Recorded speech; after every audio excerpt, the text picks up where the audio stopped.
Hello everyone, আসসালামু আলাইকুম। আশা করি সবাই ভালো আছেন।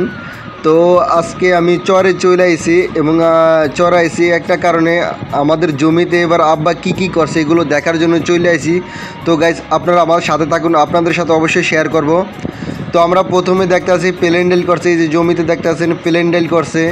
তারপরে এই যে তিসি বনছে, এই যে সাদা সাদা ফুল দেখতেছেন, এটা হলো তিসি ক্ষেত। তো তিসির পাশাপাশি আবার মুগের ডালও করছে। তো আইসা দেখতেছি আমার আব্বা জানে দেখতেছেন মুগ ডাল তুলতেছে, তুলা লুঙ্গির ভিতরে ভরতেছে, কারণ সে ডিশ আনে নেই মুগ ডাল থোয়ার। সালাডি নিয়েছে না বস্তাটি, হ্যাঁ বুঝি না কে আমি আইসি দেই আমরা নাই পরে মুগ ডাল এক লাইন তুলছি। তো গাইস আইয়া দেখতেছে আমার বনাই আলু উড়ানোর প্রস্তুত নিতে আছে, আমার আগে সে চলে আইছে, কিন্তু খেতে আগে আমার আসার উচিত ছিল, কিন্তু সে আমার আগে চলে আইছে। যাক, খুব ভালো হয়েছে। তো এখন দুই হালা বনাই মিললে আলুগুলা উড়ামু।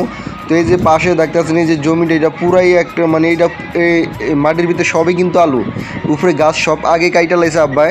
তো এই মাটির নিচে দেখতেছেন সবই আলু। তো এই এখন আমরা কোদাল দিয়ে কোপায় এই আলুগুলো উড়াবো। আর গাইস এত পরিমাণ আলু মাটির নিচে, আপনারা না দেখলে মিস করবেন। আপনারা ফুল ভিডিওটা দেখেন, অবশ্যই আপনারা দেখবেন কী রকম আলু মাটির তলায়, এবং আলুগুলো অনেক বড় বড়।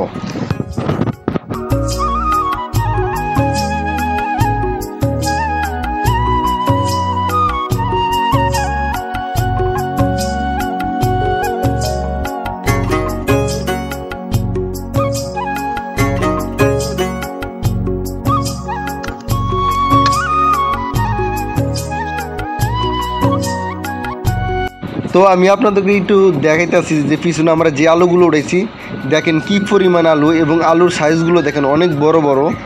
তো গাইস আলু উড়াইতে কিন্তু খুবই ভালো লাগে।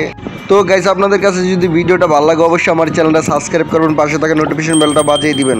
Bye bye, tata.